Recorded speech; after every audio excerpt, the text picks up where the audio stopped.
This program is sponsored by LIC Nepal, जीवन रहँदा पनि जीवन पश्चात पनि। गर्वैदेखि बलियो भूगर्भ सिमेन्ट। मेरो देश मेरो जगदम्बा सिमेन्ट।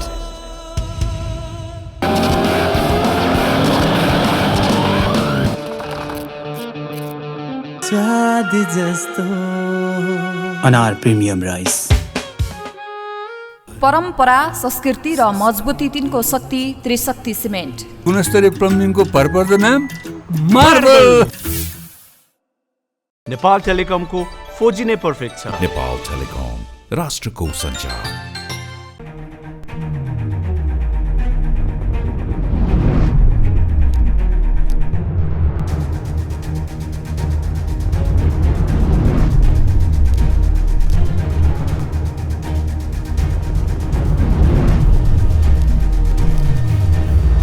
नमस्कार आदरणीय दर्शक, यतिखेर सबैको ध्यान राजनीतिक दलतिर छ। राजनीतिक दलको महाधिवेशन धमाधम हुँदैछ। एमालेको महाधिवेशन मक्सिर 10बाट चितवनमा सुरु हुँदैछ भने नेपाली कङ्ग्रेसको महाधिवेशन 24 गते काठमाडौँ हुँदैछ। सबैको ध्यान महाधिवेशनतिर छ। माओवादीको पनि राष्ट्रिय सम्मेलन हुँदैछ र राष्ट्रिय प्रजातन्त्र पार्टीको पनि महाधिवेशन हुँदैछ।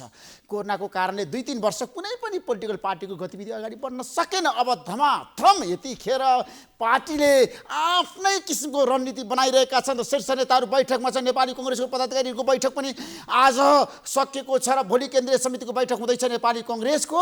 र एमाले आज देशभरि नै महाधिवेशन प्रतिनिधि निर्विरोध निर्वाचित गरेको छ। अधिकांश ठाउँमा एमाले किन निर्विरोध निर्वाचित गर्न लागे त प्रतिनिधिहरू, के कारणले? आजको कार्यक्रममा हामी यसबारे पनि चर्चा गर्न चाहन्छौँ। नेपाली कङ्ग्रेसको पनि आज कतिपय जिल्लामा वडा अधिवेशन भयो र भोलि पर्सि लगातार वडा अधिवेशन कङ्ग्रेसले सकेर अब क्षेत्रीय अधिवेशन, प्रदेशको अधिवेशन, जिल्ला अधिवेशन हुँदै कङ्ग्रेस अब केन्द्रीय महाधिवेशनमा जुटिरहेको छ र कङ्ग्रेसको महाधिवेशन अब पक्का हुने भएको छ, नरोकिने निश्चित भएको छ। आज पनि शीर्ष नेताहरूले त्यही भन्नुभएको छ। अब कङ्ग्रेसमा नीतिको कुरा, नेतृत्वको कुरा, आगामी महाधिवेशनमा पार्टी सभापति को बन्ने र कङ्ग्रेसले कस्तो नीति लिने, कङ्ग्रेस साँच्चीकै अहिलेको अवस्थामा नीतिमा बहस गर्न तयार छ कि छैन भन्ने बारेमा पनि आजको कार्यक्रममा हामी नीति र नेतृत्वको बारेमा पनि चर्चा परिचर्चा र बहस गर्न चाहन्छौँ। भने आज हामी यतिखेर सबैको ध्यान सर्वोच्च अदालततिर पनि छ। हाम्रो देशको न्यायपालिका किन विवादको घेरामा, किन महासङ्कटमा? अब दलहरूले बोल्ने बेला भएन। नेपाल बार आन्दोलनमा छ, प्रधान न्यायाधीशको राजीनामा नआएसम्म आन्दोलन रोकिँदैन भनेर नेपाल बारले भनिरहँदाखेरि सर्वोच्चमा न्यायाधीशहरूले इलासमा नबस्दाखेरि प्रधान न्यायाधीशले अहिलेको अवस्थामा राजीनामा नदिँदाखेरि अब निकास के त? दलहरूले अब के गर्ने त? सत्तारूढ गठबन्धनले के गर्दैछ त? 5 दलीय गठबन्धनको दृष्टिकोण के हुन सक्छ त? आजको कार्यक्रममा हामी यसबारेमा पनि विशेष रूपमा चर्चा गर्दैछौँ। हाम्रो बेचमा नेपाली कङ्ग्रेसका प्रभावशाली नेता र पूर्व मन्त्री मिन विश्वकर्मा हुन्छ। मिनजी, तपाईँलाई जनता जान्न चाहन्छन्, कार्यक्रम स्वागत गर्छु। धन्यवाद। अब नेपाली कङ्ग्रेसको महाधिवेशन हुन्छ, कन्फर्म पक्का पक्की हो। अब कसैले रोक्न सक्दैन। अब पहिले पनि हामीले रोक्न चाहेको होइन, तर कोभिडका कारणले, क्रियाशील सदस्यताका कारणले, विविध कारणले, बर्खाको कारणले, मौसमका कारणले ठाउँ ठाउँमा स्थगित भयो र एकैपटक गर्ने भनेर हामीले स्थगित गर्न पर्यो दसैँ अगाडि। अब कुनै पनि कारणले, कुनै पनि बहानामा रोकिँदैन। त्यसमा अब कङ्ग्रेसको महाधिवेशन भइरहँदाखेरि अब तपाईँहरूको एजेन्डा नीति कि नेतृत्व परिवर्तनको लागि छैन? अब पार्टीभित्र त कार्यकर्ता त देशभरि सबैलाई थाहा छ। अब नयाँ नेतृत्व पनि चाहन्छन्, नीति पनि परिवर्तन चाहलान्। पार्टी एक जीवन्त सङ्गठन हो। यसमा नीतिले मात्रै पनि चल्दैन र नेतृत्व मात्रैले पनि चल्दैन। त्यसैले असल नीति, असल नेतृत्व दुवै चाहिन्छ। जसरी मानिसको जीवित रहनका लागि शरीर र आत्मा दुवै चाहिन्छ, त्यसै गरी पार्टीको पनि विचार आत्मा हो भने शरीर सङ्गठन हो। त्यसैले शरीर र आत्मा दुवै स्वस्थ तन्दुरुस्त चाहिन्छ। त्यसका लागि पार्टीको नीति, सिद्धान्त र सङ्गठन र नेतृत्व पनि उत्तिकै महत्त्वपूर्ण र असल चाहिन्छ। हामी ती दुवैका लागि लाग्छौँ। अब बिपी कोइरालाले भन्ने गर्नुहुन्थ्यो, मान्छे ठुलो होइन असल बन्नुपर्छ। हजुर, नेपाली कङ्ग्रेसमा पनि असल व्यक्तिहरू छन्, किन नहुनु? बिपी अहिलेको सुन्नु न, यहाँ नेतृत्वको लागि योग्य सच्ची मान्छे। ऋषिजीले भनेकै कुराबाट मैले दोहोऱ्याइरहनु परेन। यो बिपी कोइरालाले, सुवर्ण शमशेरले, गणेश मान सिंहले, कृष्ण प्रसाद भट्टराईले बनाएको पार्टी हैन, र त्यो पार्टी उहाँहरू असल हुनुहुन्थ्यो भने उहाँहरूका चेला, उहाँहरूका अनुयायी हामीहरू पनि धेरै नै असल छौँ। हामी मध्येमा पनि त्यसो भएको हुनाले कङ्ग्रेस एउटा ठुलो समुद्र जस्तो पार्टी हो। यहाँ असल कमसल सबै खालका नेता कार्यकर्ताहरू छौँ, त्यति मध्येमा असलहरूको सङ्ख्या ज्यादा छ भन्ने त्यसो असलको सङ्ख्या तपाईँले धेरै छ भनेर भनिरहँदाखेरि पार्टी सभापति शेरबहादुर देउवा अहिले देशको प्रधानमन्त्री हुनुहुन्छ। उहाँले कङ्ग्रेस हाँक्न सक्नु भएको छ तपाईँको चाहना अनुसार, कार्यकर्ताको भावना अनुसार? आज सुन्नु, आज पनि नेपाली कङ्ग्रेस जनमतका आधारमा, लोकप्रिय मतका आधारमा पहिलो पार्टी हो। लोकप्रिय मतका आधारमा स्मरण गराउँ, गएको 74 सालको निर्वाचनमा कङ्ग्रेसले 35 लाख मत ल्यायो र दोस्रो हुनेले 31 लाख ल्यायो, तेस्रो हुनेले 14 लाख ल्यायो भने 35 लाख मत प्राप्त गर्ने पहिलो पार्टी हो। त्यसो भएको हुनाले आज पनि त्यो देउबाजीकै नेतृत्वमा आयो र अहिलेको सरकारको नेतृत्व पनि देउबाजीले गरिरहनु भएको छ भने अब उहाँ असल भएका कारणले, उहाँ सक्षम भएका कारणले पार्टी सरकारमा छ, उहाँ सक्षम भएका कारणले पार्टी पहिलो पार्टी छ। त्यसो भएको हुनाले हामीलाई जुन कुरा चाहिँ सत्य हो त्यसका लागि तर्क गर्नु परेन, व्याख्या पनि गर्नु परेन, तस्बिर आफै बोलिरहेको छ। त्यसो भए कङ्ग्रेसमा आगामी 14औं महाधिवेशनमा पनि नेतृत्वमा पनि परिवर्तन हुँदैन? शेरबहादुर देउवा नै सभापति बन्ने परिवर्तन हुन्छ कि हुँदैन भन्ने कुरा सुन्नु, परिवर्तन हुन्छ कि हुँदैन भन्ने कुरामा धेरै नेताहरू परिवर्तन गर्न लाग्नु भएको छ। बहालवाला सभापतिले म पनि दोहोऱ्याउँछु भन्नुभएको छ। गोप्य मतदानका आधारमा मतदान गर्ने हो। उहाँको आफ्नो योग्यता, क्षमता, सम्भावना र सबैलाई समन्वय गर्ने सक्षमताका आधारमा नेतृत्व चयन भएको हुनाले सम्भावना बढी अहिलेका वर्तमान सभापतिको छ। तर तपाईँलाई थाहा छ शेरबहादुर देउवा भर्सेस रामचन्द्र पौडेलसम्म, कृष्णप्रसाद सिटौला, शशाङ्क शेखर र विमलेन्द्र निधि र गोपालमान श्रेष्ठ अनि पार्टी सभापति शेरबहादुर देउवा एक हुनुहुन्छ नि, उहाँको समूह त चिरा सुन्नु न, अहिले जतिजनाले उम्मेदवारी दिनुभएको छ उहाँहरू सबै नेपाली कङ्ग्रेसका योग्य, सक्षम, शालीन र सम्भावना भएका नेताहरू हुनुहुन्छ। एउटा मात्रै कठिन परिस्थिति के हो भने कङ्ग्रेससँग सभापतिको पद एक मात्रै छ। यदि यो कम्युनिस्ट पार्टीमा हुन्थ्यो भने 2 अध्यक्ष पनि हुने रहेछ, 3 अध्यक्ष पनि हुने रहेछ, राप्रपा भएको भए 5 अध्यक्ष पनि हुने रहेछ, जसपातिर भएको भए 5 अध्यक्ष 6 अध्यक्ष पनि हुने रहेछ। तर कङ्ग्रेसको आजसम्मको इतिहास र आजसम्मको परम्पराले एक मात्र सभापति हुने भएको हुनाले हामीलाई सकस परेको हो र त्यो एक मात्र सभापति छान्नका लागि, सकसलाई निवारण गर्नका लागि गोप्य मतदान गर्छौँ। जसले इच्छा गर्नुभएको छ, मेरो विचारमा चाहिँ उहाँहरू सभापतिको भर्सेस होइन, देउबा विरुद्ध होइन, उहाँले आफैलाई शेरबहादुर देउवालाई हराउनु पर्छ। त्यो चाहिँ बनाउन हुँदैन भनेर साझा उम्मेदवार बनाउन कसो सुरु भएको छ भने हेर्नु भएको छ? हैन, मलाई लाग्छ त्यो पनि हो। कहिलेकाहीँ के हुन्छ भने दौडमा केही नेताहरू, केही धावकहरू आफू प्रथम हुनलाई दौडनुहुन्छ, केही धावकहरूलाई प्रथम हुनेलाई लडाउनका लागि दौडनुहुन्छ। त्यसो भएको हुनाले हाम्रो 14औं महाधिवेशनमा पनि केही नेताले सायद मलाई लाग्छ बोल्ने कुरामा केही जिब्रो चिप्लिएर, भाषा चिप्लिएर देउबाजीका विरुद्ध उहाँलाई हराउन भनेर काहीँ सामाजिक सञ्जालतिर पत्र पत्रिकामा आयो। तर उहाँहरूको व्यक्तित्वले त्यसरी बोल्नुहुन्छ जस्तो मलाई लाग्दैन।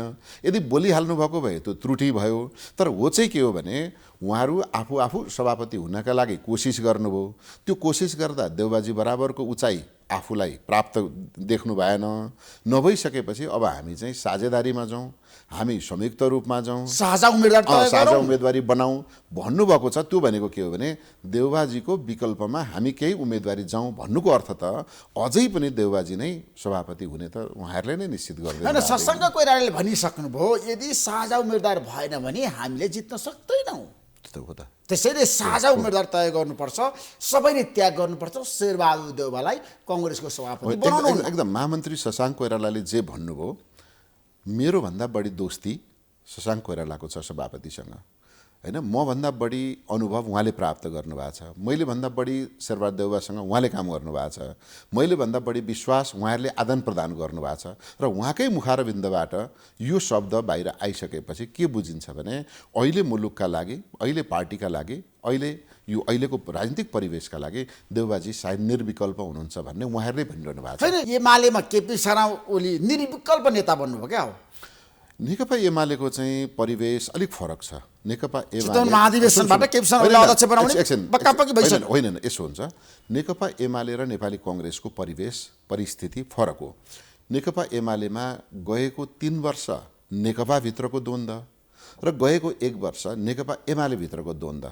नेकपा भित्रको द्वन्द्वले नेकपा माओवादी बाहिरिएको अवस्था नेकपा एमाले भित्रको द्वन्द्वले नेकपा एमालेमा माधव नेपाल समूह चाहिँ बाहिरिएको अवस्थामा उहाँहरूलाई दुईटा सङ्कट छ। एउटा चाहिँ यो सङ्कटलाई अवसरका रूपमा पनि लिनुभएको छ। एउटा के रह्यो उहाँहरूका भने पार्टी फुटेको चिन्ता भन्दा पनि केपी शर्मा ओली निर्विकल्प अध्यक्ष बन्ने अवसरको खुसियाली उहाँहरू मनाउँदै हुनुहुन्छ र अघि नै यहाँले पृष्ठभूमिमा भन्नुभयो कि देशभरि उहाँहरू निर्विरोध आउँदै हुनुहुन्छ। तर नेपाली कङ्ग्रेस पार्टीले 72 सालमा भएको महाधिवेशन पश्चात एकजना पनि चिनिएका नेताले पार्टी नछोडेको अवस्था, एकजना पनि नेताले पार्टीमा गुनासो गरेर आफ्ना कुराहरूलाई चाहिँ असफल भएकोमा निराशा व्यक्त नगरेको अवस्थामा उहाँहरूले उठाएका जम्मै कुरालाई सभापतिले सम्बोधन गरेको हुनाले उहाँले पार्टीलाई सिङ्गो एकबद्ध र दह्रो गरी जीवन्त राख्नका लागि सभापतिले भूमिका खेल्नु भएको हुनाले एमालेसँग नेपाली कङ्ग्रेसको तुलना यो अवस्थामा हुँदैन। त्यसैले नेपाली कङ्ग्रेसभित्र के छ भने कहिलेकाहीँ यहाँले देख्नुहुन्छ जिल्ला सभापतिहरूको जिल्लामा के अरे विरोध, कहिलेकाहीँ देख्नुहुन्छ होइन आउँछ विकल्प आउँछ त। अधिवेशन भनेकै नेतृत्वको विकल्प खोज्ने हो, सबै तहका वडाको नेतृत्वको विकल्प खोज्ने हो भनेको। हामी कहाँ 7 तहको अधिवेशन हुन्छ, 7 तहमा नेतृत्वको विकल्प खोज्नका लागि अवसर दिएको हो त्यो। तर त्यो अवसरमा के हुन्छ, राम्रो काम गर्नुभएको रहेछ बहालवाला सभापति नै निर्वाचित हुनुहुन्छ, राम्रो काम गर्नुभएको रहेनछ विकल्पमा अर्को नयाँ नेता आउनुहुन्छ। हुनुभयो शेरबहादुर देउवाले कङ्ग्रेस हाँक्न सक्नु भएन रे, त्यो सबैको होइन, सबैको होइन, युवा पुस्ताको सबै त पटक्कै होइन। कोही एकजना युवाले भन्नुभयो, कोही एकजना वयस्कले भन्नुभयो, कोही प्रतिस्पर्धी बुढाले पनि भन्नुभयो होला। तर के हुन्छ भने भन्ने कुरा बाँकी रहँदैन। गौतम बुद्धका पनि त विरोधी थोरै थिए र होइन, महादेवका त विरोधी यति धेरै थिए कि ताकि उहाँले कसैले नभेट्ने गरी मानसरोवरमा गएर कैलाश पर्वतको डाँडामा बस्नुपर्ने स्थिति आयो भनेपछि विरोधी त भगवानका कालमा पनि थियो, विरोधी हाम्रो 7 सालभन्दा अगाडि नेताहरूकामा पनि थियो र अहिले पनि हुन्छ। विरोधी भएन भने त प्रजातन्त्रै हुन्न नि।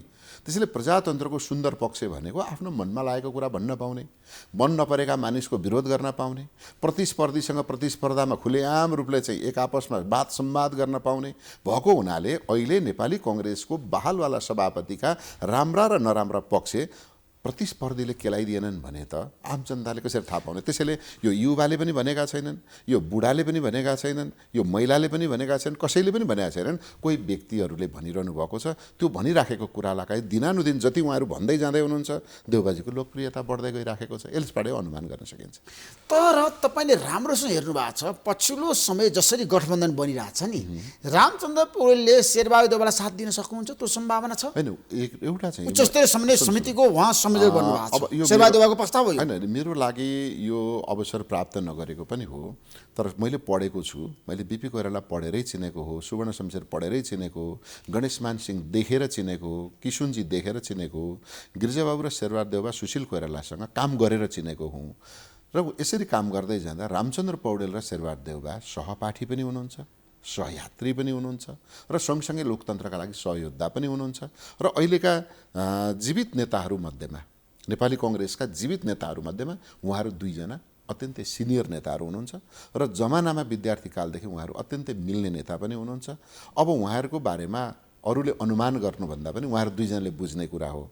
र कहिलेकाहीँ उहाँहरू नजिक हुनुहुन्छ, नजिक हुँदा काङ्ग्रेस बलियो भएको छ, कहिलेकाहीँ उहाँहरू टाढा हुनुहुन्छ, टाढा हुँदा काङ्ग्रेस कमजोर भएको छ। काङ्ग्रेस बलियो बनाउने दुवैको ध्येय हो भने उहाँहरू दुवैजना एक ठाउँ बस्दिनु भयो भने देशभरिका काङ्ग्रेसमा एक खालको खुसीको चाहिँ मुस्कान। त्यसो भए आगामी महाधिवेशनमा शेरबहादुर देउवा र रामचन्द्र पौडेल एकै ठाउँमा रहन सक्नुहुन्छ? बस्नुभयो भने काङ्ग्रेसका लागि, काङ्ग्रेसीका लागि र मुलुकका लागि हितकर हुन्छ। त्यसो भए शेरबहादुर देउवा निर्विरोध सभापति बन्न सक्नुहुन्छ कङ्ग्रेसमा? त्यो सम्भावना बढ्यो? कोसिस गर्यो भने त नहुने कुरा केही होइन, सबैलाई मिलाएर लिएर गए भएन। 5 दलबाट निर्विरोध प्रधानमन्त्री हुनुहुन्छ भने पार्टीभित्र के निर्विरोध गर्न सक्नु भयो? त्यही म भन्दैछु, 5 दलभित्र निर्विरोध प्रधानमन्त्री हुन सक्नुहुन्छ भने दलभित्रका 5 नेताहरूका बीचबाट निर्विरोध हुन सकिन्छ। यो भनेको के हो भने जिम्मेवारीलाई साझेदारी गर्ने पनि हो। जिम्मेवारी र अवसरलाई साझेदारी गरियो भने त निर्विरोध नहुने कुरा पनि छैन। यदि नेताहरूले विवेक पुर्याउनु भयो भने महाधिवेशन सकेको 6 महिना नै नबित्दै हाम्रा विभिन्न तहका चुनावहरू आउँदैछन्। त्यो चुनावलाई ख्याल गरेर, मुलुकको अस्थिर राजनीतिलाई ख्याल गरेर, नेपाली कङ्ग्रेसमा आबद्ध नेता मात्रै होइन आम मतदाता र जनताको भावनालाई पनि मध्यनजर गरेर उहाँहरूले विवेक पुर्याउनु भयो भने जो कोही पनि, शेरबहादुर देउवा मात्रै होइन, जो कोही पनि निर्विरोध सभापति बन्न सक्नुहुन्छ। त्यसो भए कङ्ग्रेसमा नीतिको बारेमा चाहिँ यसपटकको महाधिवेशनमा बहस हुन्छ हुँदैन? हुन्छ। किन हुन्छ भने कङ्ग्रेसले साँच्चै जुन नीति लिएको छ सङ्घीय लोकतान्त्रिक गणतन्त्र, सेकुलर राष्ट्र हामीले- तपाईँको एजेन्डा यथावत ऋषि- रहन्छ कि यसमा ऋषिजी, आमूल परिवर्तन हुन्छ? ऋषिजी, कङ्ग्रेसले हिन्दू हामीले- राष्ट्र बनाउनु पर्छ भन्ने सुन्नु, लाग्छ लाग्दैन? हामीले यदि संविधान निर्माण प्रक्रियामा कङ्ग्रेसका सिद्धान्त र विचारलाई दस्तावेजीकरण गर्न प्रयास नगरेको भए पहिल्यै संविधान सभामा पनि एक दलीय एक विचारधारा र निर्दलीय वा एकदलीय संविधान बन्थ्यो होला। तर नेपाली कङ्ग्रेसले 2007 सालभन्दा पहिलेदेखि निरन्तर लडाइँ लड्दै आएको विचार बहुलवादमा आधारित बहुदलीय संसदीय शासन प्रणाली र समाजवादी अर्थनीति यो हाम्रा मुख्य धर्म हुन्, नेपाली कङ्ग्रेसका आदर्श हुन्। ती आदर्शलाई दस्तावेजीकरण गर्नका लागि हामीले के गर्यौँ? सङ्घीय समावेशी लोकतान्त्रिक गणतन्त्र र धर्मनिरपेक्षता 5 मूल विशेषता भएको संविधान जारी गर्यौँ र त्यसको प्रस्तावनामा लेख्यौँ समाजवाद उन्मुख राष्ट्र हुनेछ भनेको यो नेपाली कङ्ग्रेसले 7 सालमा उठाएको नारालाई हामीले त्यहाँ लेख्यौँ। भनेपछि अब नेपाली कङ्ग्रेसको विचार के हो भन्नका लागि संविधान पढे हुन्छ, विधान पनि पढिरहनु पर्दैन। संविधान पढे हुन्छ, संविधान पढे हुन्छ। तर मेरो प्रश्न कहाँनिर भयो मेनजी सुन्नुहोस् है, आज कङ्ग्रेसमा अब नेपाललाई हिन्दू राष्ट्र बनाउनुपर्छ भनेर बहस जारी छ। धेरैले भनेका छन् आगामी महाधिवेशनमा हिन्दू राष्ट्रको एजेन्डा शेरबहादुर देउवाले बोक्नुपर्छ। त्यो सम्भव छ कि? होइन, यसो छ, हरेकका विचार बोक्ने कुरा हो। नेपाल चाहिँ पिपी कोइरालाले भन्नुभएको यो बहुल जाति, बहुभाषी, बहुधार्मिक र बहुभौगोलिक परिवेशमा अवस्थित रहेको मुलुक हो। यो यहाँ एक जाति छैन, यहाँ एक धर्म छैन, एक संस्कृति छैन। त्यसैले यो बहुजाति बहुधर्म बहुसंस्कृतिको साझा फुलबारी हो। त्यसैले कङ्ग्रेसले एउटा धर्म बोक्यो भने अथवा कङ्ग्रेसले पार्टीले र राज्यले धर्म बोक्ने कुरै हुँदैन। त्यसैले नेपाली कङ्ग्रेस बिपीको पार्टी हो भने, नेपाली कङ्ग्रेस सुवर्ण शमशेरको पार्टी हो भने, नेपाली कङ्ग्रेस किशुनजी र गिरिजाप्रसाद कोइराला र गणेश मानजीले नेतृत्व गरेको कङ्ग्रेस हो भने धर्मबाट पार्टी, जाति र राष्ट्रलाई अलग राख्नुपर्छ। त्यो भनेको कङ्ग्रेस धर्ममा फस्नु हुँदैन।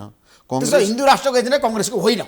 हिन्दू राष्ट्र मात्रै होइन, कुनै पनि होइन, धर्म। मेरो प्रश्न मेरो कुरा अहिले कङ्ग्रेस पार्टीको हिन्दू राष्ट्रको बारेमा बहस जारी छ। म नेपाली कङ्ग्रेसमा बिपीलाई पढेर, बिपीका दस्तावेज पढेर, बिपीको जीवनी पढेर काङ्ग्रेस भएको र बिपीले र सुवर्ण शमशेरले बनाएको संयुक्त हाम्रो झन्डाको 4 तारा मध्येमा एउटा पहिलो राजनीतिक स्वतन्त्रता, दोस्रो धार्मिक आर्थिक स्वतन्त्रता, तेस्रो धार्मिक स्वतन्त्रता, चौथो प्रेस स्वतन्त्रता।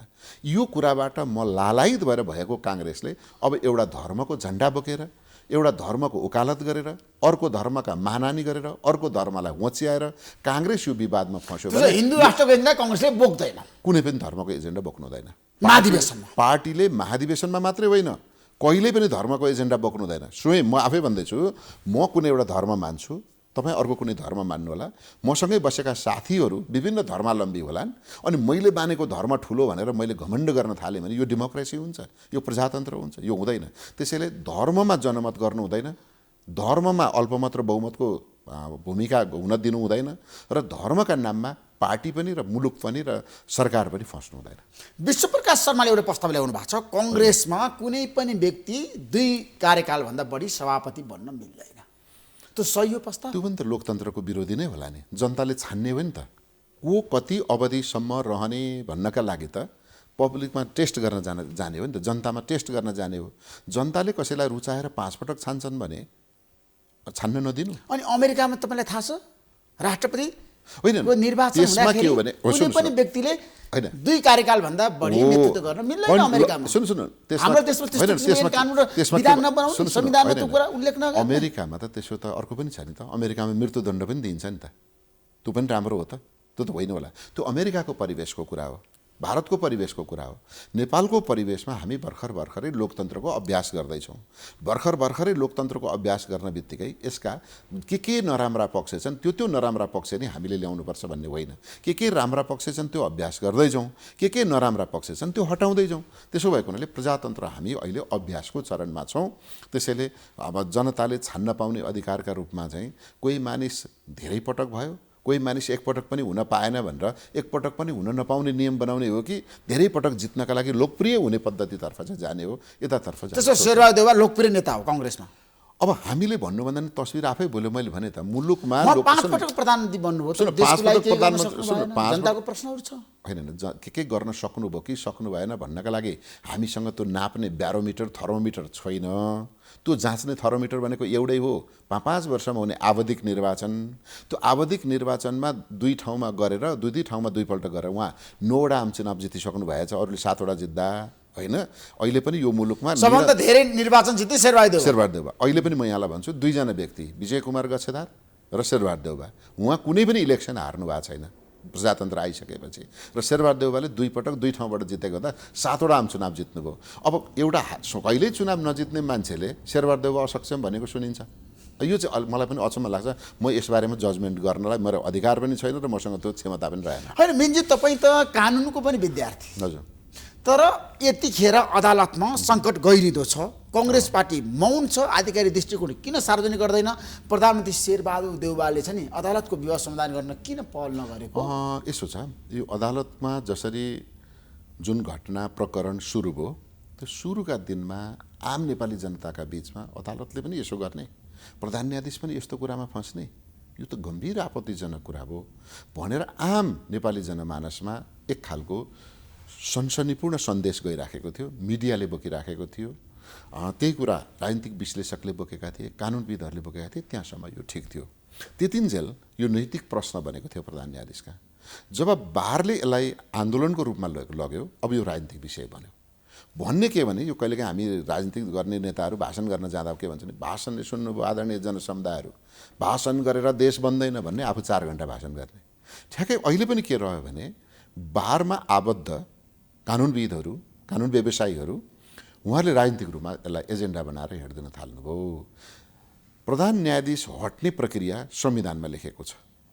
उहाँले यदि नैतिक च्युत हुने काम गर्नुभयो भने, उहाँबाट चाहिँ नैतिकता गिर्नुभयो भने, होइन, उहाँले असंवैधानिक काम गर्नुभयो भने, उहाँले न्यायपालिकाको मर्यादा कायम गर्न सक्नु भएन भने अथवा विविध त्यसको चाहिँ के गरेपछि उहाँ प्रधान न्यायाधीशबाट हट्ने भन्ने लेखेको छ।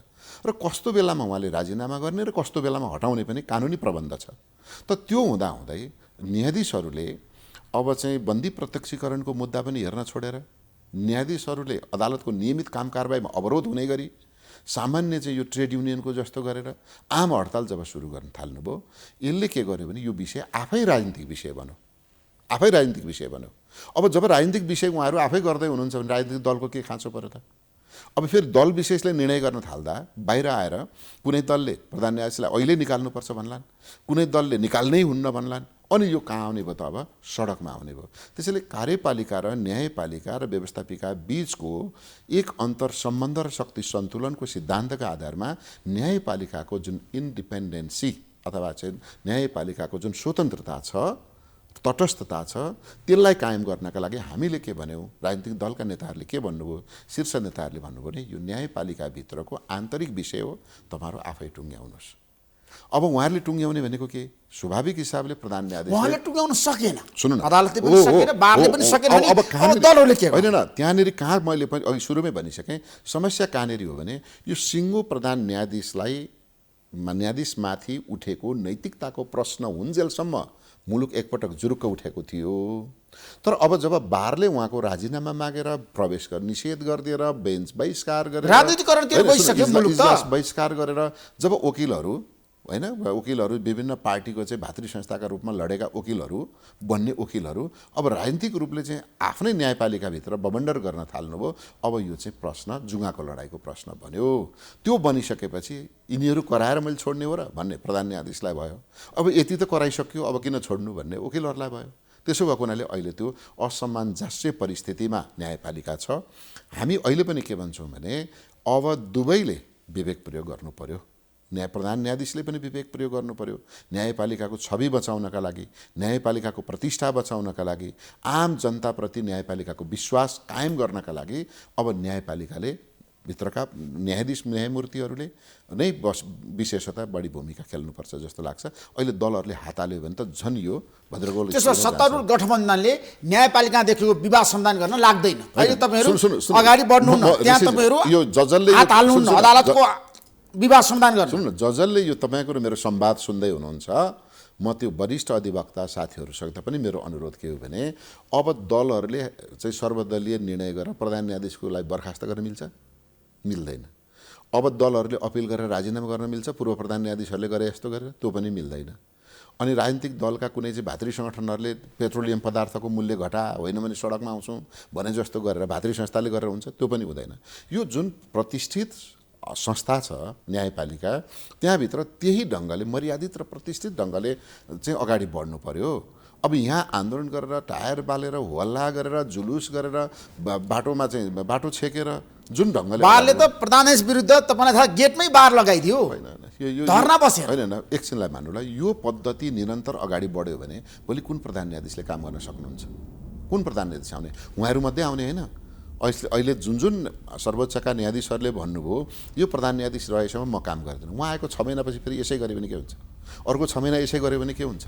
त्यसैले राजनीतिक दलहरू त्यति उत्ताउलो पनि हुनु हुँदैन जति अहिले बारका वकिलहरू भइरहनु भएको छ, र बारका वकिलहरू पनि यति उत्ताउलो हुनु हुँदैन जो भोलि उहाँ न्यायाधीश भइसकेपछि चलाउन नसकुन्। त्यसो भएको हुनाले सबैले संयमता अपनाउने, सबैले नैतिक धरातलमा उभिने र नैतिक धरातलमा उभिएर अगाडि जानुपर्छ। मैले अघि पनि भने सुरुका दिनमा प्रधान न्यायाधीशले राजीनामा गर्छन् होला, प्रधान न्यायाधीशले राजीनामा गर्नुपर्छ होला भन्नेमा म भित्र पनि कता कता आएको थियो। मलाई लागेको थियो यत्रो गम्भीर नैतिक प्रश्न उठ्यो यार भनेको थियो। तर उहाँले के गरिदिनु भयो यसलाई भने तुरुन्तै सायद मलाई लाग्छ यो प्रधान न्यायाधीश टिकाउने नै पो चालबाजी हो कि क्या हो, उहाँले एकदम नाङ्गो ढङ्गले सडकमा आइदिनु भयो। अब प्रधान न्यायाधीशको पनि यो प्रतिष्ठाको विषय बन्यो, इगोको विषय बन्यो, अब अस्तव्यस्त स्थिति हुँदैछ। त्यसैले अहिले यो राजनीतिक दलहरूले भन्दा पनि अब यो लम्बिँदै गयो, केही अप्ठ्यारो बन्दै गयो भने दलहरूका शीर्ष नेताहरू एक ठाउँ बसेर के गर्ने भन्ने बारेमा सोच्नुपर्छ। त्यो साझा दृष्टिकोण आउँछ दलका नेताहरू आउनुपर्छ। कांग्रेसको केन्द्रीय समितिको बैठकमा यो विषय वस्तु बन्न सक्छ विवाद यसले त सुन्नु न, यसले त राष्ट्रिय बेइज्जती मात्रै होइन, यसले त अन्तर्राष्ट्रिय बेइज्जती गर्यो नि। नेपालको न्यायपालिकाको जुन अन्तर्राष्ट्रिय छवि थियो, न्यायाधीशले प्रधान न्यायाधीशको राजीनामा मागेर आन्दोलन गरिरहेछन्, हडताल गरिरहेछन् इजलासमा। अब यो भुमरीमा को प्रधान न्यायाधीश हुन जाने त? ल एकछिनलाई मान्नु होला, प्रधान न्यायाधीश चोलेन्द्र शमशेर जबराले राजीनामा गर्नुभयो भने यो भुमरीमा अर्को प्रधान न्यायाधीश हुन को जाने? भोलिपल्टदेखि फेरि त अर्को भार तेर्साउला नि त। यसरी पनि गर्न मिल्छ, त्यसरी यति उत्ताउलो हुनु हुँदैन थियो भन्ने मेरो चाहिँ। त्यसो भए अहिले नेपाली कङ्ग्रेसले प्रधान न्यायाधीशको राजीनामा मागेको पनि छैन र महाभियोगको प्रस्ताव ल्याएर हटाउने पछि पनि कङ्ग्रेस पुगेको छैन। होइन, महाभियोगको प्रस्ताव त त्यति सजिलो छैन होइन, तपाईँहरूसँग दुई तिहाई मत छैन। किनभने अहिले चाहिँ सरकारको गठबन्धनसँग दुई तिहाई मत छैन, प्रतिपक्षको हामीले भावना आशय धारणा सुन्न पाएको छैनौँ। त्यसो भएको हुनाले मैले अघि भने शीर्ष नेताहरू सबै दल सत्तापक्ष प्रतिपक्षका शीर्ष नेताहरू बसेर यो न्यायपालिकाको भित्रको भाँडबैलो के गर्ने होला भनेर उहाँहरू अति गम्भीर भएर एकपटक सोच्नुपर्छ। होइन सोच्नुपर्छ, तर समाधान कसरी निकाल्ने क्या? यसो छ ऋषिजी, म हजारौँ विचार राख्नेहरू मध्येको एउटा विचार राख्ने मात्रै हुँ म। त्यसो भएको हुनाले यसो गर्नुपर्छ भनेर अहिले म टेलिभिजनमा भन्न होइन, महाभियोग ल्याउने पक्षमा छैन गठबन्धन, अहिले सत्तारूढ गठबन्धन मैले अहिले भने ठ्याक्कै भनिदिनु सिधा प्रश्न। सुन्नु न, संसदले ऋषिजी यसो गरौँ, यो एकदमै गाँठो परेको प्रश्न हो, यसलाई के गरौँ भने मैले म जस्तै धारणा फटाफट उत्ताउलो धारणा राख्ने हुँदाखेरि नै यो गाँठो परेको हो त्यहाँ। त्यसैले म के भन्दैछु भने यो गम्भीर प्रश्न हो, न्यायपालिकाभित्रको विवाद र भाँडबैलोलाई तुरुन्तै अन्त्य गर्नुपर्छ। अन्त्य गर्ने मध्येका जिम्मेवार पक्ष भनेको 3टा, एउटा बेन्च भनेको प्रधान न्यायाधीश, बार र अब संसद हो। संसदमा राजनीतिक दलहरू छन्, पक्ष छ प्रतिपक्ष छ। त्यसैले अब के गर्नु पर्यो भने पहिले प्रधान न्यायाधीशबाट टुङ्गियोस् हाम्रो कामना, हाम्रो चाहना हो। अब उहाँहरूले टुङ्ग्याउनु भएन भने बारले संयमता अपनाउनु पर्यो। यति साह्रो कहाँसम्म जाने हो? यसरी कति दिनसम्म बार लाएर जाने हो? कति दिनसम्म लापा खेल्ने हो? उहाँहरूले पनि एउटा संयमता अपनाउनु पर्यो। 2, त्यति पनि उहाँहरूले चाहिँ प्रधान न्यायाधीशले नैतिकता प्रदर्शन गर्नु भएन, बारले संयमता प्रदर्शन गरेन भने अब संसदको भूमिका आउँछ। संसद अहिले छैन। यति बेला दलका शीर्षस्थ नेताहरू पक्ष विपक्ष नबनिकन यो काङ्ग्रेसले गरेको, यो एमाले गरेको, यो जसपाले गरेको, यो समाजवादीले गरेको, यो चाहिँ माओवादीले गरेको भनेर होइन, यो कुनै दलले गरे होइन, त्यहाँभित्र आफसाफ यो स्थिति सिर्जना भयो। त्यसैले त्यो स्थितिलाई कसरी व्यवस्थापन गर्ने भन्ने बारेमा दलहरूका शीर्ष नेता बसेर उपयुक्त उपाय निकाल्नुपर्छ। त्यसो 5 दलको यो गठबन्धन बनाएको छ नि, तपाईँलाई थाहा छ नि, उच्च राजनीतिक समन्वय समिति, त्यसमा पनि छलफल हुन्छ यो कुरा? हुनुपर्छ। हुन्छ यदि यो समय बैठकमा यस्तो भाँडबैलो निरन्तर अगाडि बढ्यो भने अब बल्ल मैले अघि भने दलहरू शीर्ष नेताहरू पक्ष विपक्ष सर्वपक्ष सबै बसेर विकास दिनुपर्छ। त्यो सम्भव छ। होइन सम्भव त राजनीतिमा असम्भव भन्ने चिज केही छैन। परिस्थितिले आफै त्यो स्थिति विकास गर्दै लैजान्छ र बन्नुपर्छ। तपाईँले हेर्नु भएको छ नि त, जस्तो अहिलेको अवस्थामा बार टसमस छैन नि त। बारले भनेको छ राजीनामा नै आजको दिन बटम लाइन हो। होइन, मैले चाहिँ के लाग्छ भने प्रजातन्त्रमा सबैभन्दा ठुलो माध्यम भनेको संवाद हो होइन। संवादहीनता, संवादको बाटो बन्द गरेर आन्दोलनमा जाँदा राजा ज्ञानेन्द्रसँग नि हामीले संवादै गरे आयो र वक्तव्य जारी भएको हो।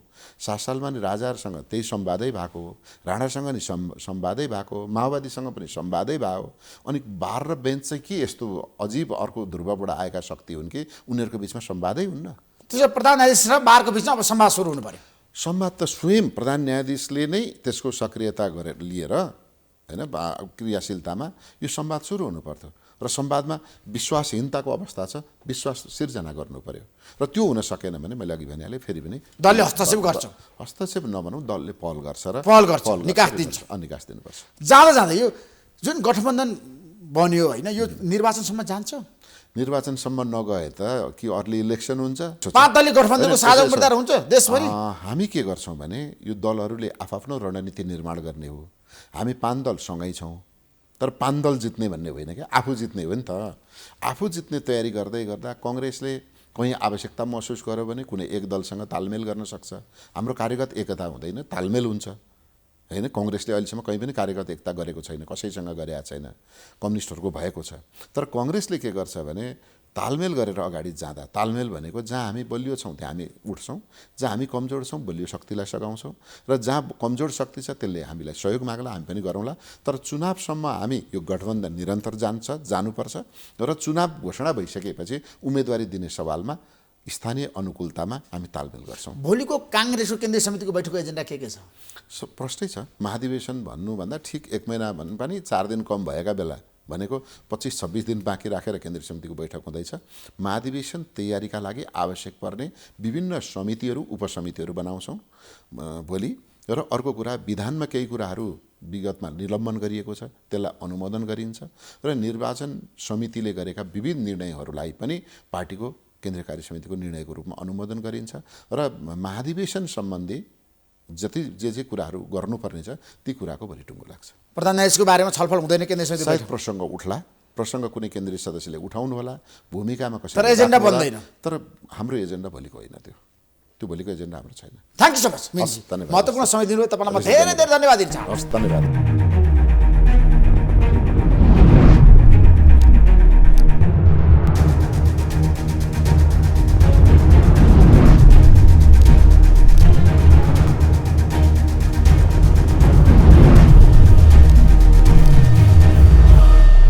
This program is sponsored by LIC Nepal, जीवन रहँदा पनि जीवन पश्चात पनि। गर्वैदेखि बलियो भूगर्भ सिमेन्ट। मेरो देश मेरो जगदम्बा सिमेन्ट।